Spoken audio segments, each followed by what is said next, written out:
Hello, mga ka-G! Long time no see! Ayun, kamusta kayo? O eto, ilang buwan din hindi nakapag-vlog kasi ang dami pong ginagawa talaga. By the way, kaya ako nag-vlog ngayon. May kikwento ako sa inyo. Kanina galing kaming festival mall, kasama ko yung mga pamangkin ko. Dumaan kami sa isang diamond store, yung jewelry store. Sabi ko sa pamangkin ko, tingnan nyo nga, baka may mura. Yung mga nasa 30,000, nakaon na maliit lang yung karat, mga nasa 40,000. Kasi itatry kong i-credit card. Kasi pangarap ko talaga magkaroon ng diamond earring. Para may magagamit ba ako sa, kunyari, di ba, pagsasamba, alam mo naman. Meron naman akong gold earring. Kaso, iba pa rin pag, yung gusto mo talaga na magkaroon. Ngayon, hindi, tingin kami. Unang tiningnan namin, yung pinakamaliit nasa 18,000 ang pair. Yung sumunod doon, 27,000 daw. Eh may nakita ko, maganda talaga siya. Sabi ko, magkano po ito? Yun ang tanong ko. Sagot niya sa akin, 122,000. Tapos kinumpute niya, nasa 77,000 na lang. Yun ang sinabi niya. Ko, hindi pa rin abot sa credit card limit ko. Sabi ko gano'n, sa isip-isip ko. Sabi na pamangkin ko, tita, kaya mo na yan. Kaya na sa card limit mo. Sabi ko, hindi pa kaya. Sabi ko gano'n.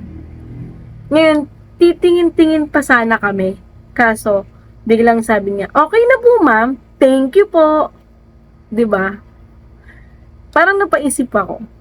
Ganun ba talaga? Pag nakita mo na hindi capable yung isang tao para bumili ng ganong mamahaling mga alahas. Hindi pa nga siya tapos tumingin, sasabihan mo na ng thank you po. Anong ibig sabihin nun? 'Di ba? Parang ang gusto niyang sabihin, sige po, umalis na po kayo kasi wala kayong pambili. Ewan ko ha, kung yun yung ah, interpreted interpreted nung sinabi niya o mali ako o baka nag-isip lang ako na ganun, ewan ko lang. Pero para sa akin, dapat hinayaan na lang sana, 'di ba, kung titingin-tingin ka, hinayaan na lang sana niya na tumingin-tingin. Nangarap ba kami na magkaroon sana ng ganun balang araw, 'di ba? Hindi pa nga tapos kami magmasid-masid.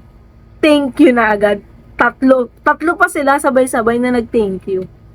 Hindi ko na babanggitin kung anong diamond store sa Festival Mall yun. Pero syempre, kaunti lang naman yung diamond store doon, di ba? Yung mga jewelry store. Kaunti lang naman doon. Wala lang, napatawa lang talaga ako. Sabi ko sa sarili ko, may mga tao pala talagang ganun. Pag nakita nila na hindi kayang bumili, ganun na agad yung trato nila. Napaisip lang ako at naawa ako sa sarili ko. Syempre, 'di ba? Tumingin lang naman kami para kung balang araw magkaroon ba kami ng ipon para makabili ng ganun. Alam na namin kung magkano sana. Pero paano ka pa bibili? Doon sa store na yon. Kung ganun na yung naging trato sa'yo. 'Di ba? Wala lang. Yun lang yung ano ko. Pananaw ko. Kaya, para sa mga sa mga, lalo na sa mga nagtitinda o kaya mga sales lady o salesman sa mga jewelry store, sa mga diamond store, wag yun naman sanang hindi mawawala sa atin. Yung titingnan mo yung kung paano manamit yung bumibili, yung mga nag-i-inquire, doon mo sila titingnan na hindi sila makakabili, so hindi mo sila itatrato ng maayos. Parang mali. Kasi paano mangangarap yung maliliit na tao na kung mismo kayo, hinaharangan mo na sila. Diba? Parang, ewan ko lang ekes yun sa akin, ekes talaga. Sabi ko, talaga bang Mga mayayaman lang ba talaga may karapatang tumingin doon? Mga mayayaman lang ba talaga ang bibigyan mo ng magandang treatment? Parang mali talaga para sa akin. Kasi kung ako kung ako yung nagtitinda doon, mag-o-offer ako ng alam ko sa sarili ko na yun yung kaya mo. Ma'am, eto po, nasa below 30,000 po ito. Ma'am, magkano po ba budget ninyo? Ito po, may ganito pong halaga rito. Hindi yung hindi pa nga kami tapos tumingin na nangangarap sana kami na sana eto balang araw. Pwede ko tong mabili balang araw. Hindi hindi pa nga kami tapos biglang sasabihin sa amin, okay na po man, thank you po. Hindi ko alam, nakaka-insulto, di ba? Parang sakit sa dibdib.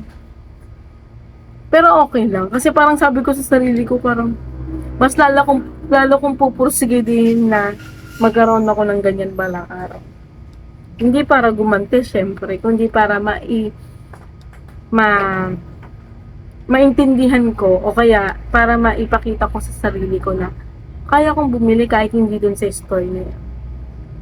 Soonest, di ba? Hindi mo naman hawak yung kapalaran mo eh.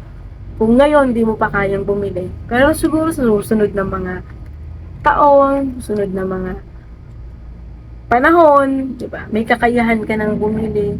Kasi parang, mas gusto ko kasi yung mga ganun, yung mga investment. Meron na kasi akong alahas sana. Meron akong dalawang uh, kwintas kaso nasangla ko, hindi ko na siya natubos. Ang tinira ko na lang sa sarili ko yung higaw ko. Ito. Pakita ko sa inyo.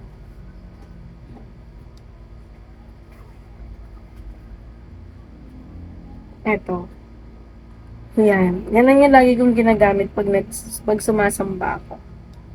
Yan. Yan. One pair pa lang yung aking ano. Ayan. Ayan. Malaki-laki rin siya. Meron akong isang, ito. Meron din ako manipis na ano. Pero gold din siya. Ito. Ayan. Wala, parang masaya kasi yung puso ko pag nagkakaroon ako ng alahas. Kaya sabi ko, dad, sabi ko sa asawa ko, ay di, gusto ko balang araw magkaroon ako ng ano, na diamond earring. Kaso kasi, ang mahal-mahal talaga. No? Pero i-credit card ko na lang. Para buwan-buwan ko siya babayaran. Kasi yun lang yung kaya ko, yung monthly ko siyang installment. Kaya kanina, sabi ko sa pamangkin ko, tingnan nyo nga kung may mura ba na halaga 30,000 o ganun. Alam mo naman sa sarili mo pag dinidiscriminate ka. Alam mo naman yun, hindi, ano ka, hindi ka naman siguro manhid para di mo maramdaman yun. Diba? Meron din akong ano, nabili ko lang din to sa ano, sa nag-o-online, freshwater pearl, tama ba? Mura ko lang naman nabili to. Yung mga nabibili rin sa mga SM store, ganyan. Yan. Kailangan gusto ko talaga magkaroon someday. Yun talaga, diamond earring. Kung hindi man ngayon, malay mo naman balang araw, diba? Hindi naman yun mawawala. Hindi naman mawawala sa atin yung mangarap, diba? Yun lang naman mga guys. Mga ka-G, pasensya na kayo. Naglabas ako ng sama ng loob sa simula pa lang ng vlog ko ulit. Wala namang saktan lang talaga ako kanina. Sobrang sakit nung ganun na natingin ka pa lang pinapanis ka na. Hindi ko alam kung ako lang nakaramdam nun, pero sabi sa akin ng dalawa kong pamangkin, tita, hindi pa nga tayo tapos eh. Hindi pa nga tayo tapos tumingin eh. Sabi na agad, thank you po. Alam naman nila yun dyan sa ano. Alam na nila yan kung sino sila dyan. Diamond Store dyan sa festival. Ang didiscriminate ng mga tao na alam nila. Kasi nakapambahay lang talaga kami. Pag pumupunta kami ng mall, hindi kami bongga kung magsuotan. Talagang damit lang, naka-short lang, naka-crocs lang o kaya naka-chinelas lang. Ganun lang talaga kami manamit. Hindi kami yung kailangan bonggang-bonggang suot. Hindi talaga kami ganun. Kaya siguro talagang dun nila binase. Dapat maglagay na lang po kayo sa labas ng bawal po bumili o bawal pong tumingin yung mahirap. Para lang puro sa mga mayaman. Gets naman namin yun. Gets ko naman yun. Pero sana, bigyan nyo rin ng karapatan kahit mahirap, mangarap, 'di ba? Yun naman yung para sa akin. Bigyan nyo ng karapatan yung mahirap na mangarap na sana balang araw magkaroon sila ng ganun. Yun lang mga ka-G, pasensya na kayo. At simula ng vlog ko ngayong buwan parang masama yung loob ko. Sorry sa negative vibes. But anyway, thank you so much doon sa sales lady na yon. Kasi mas lalo mo kung binigyan ng, ano ba yan, lakas ng loob para mag-ipon, para makabili ng ganon. Hindi man sa store nyo yun mabibili. At least alam ko na hindi na dapat doon ako pumunta. Sa ibang store na ako bibili, hindi na sa inyo. Soon, malay mo, next year magkaroon ako ng ganun.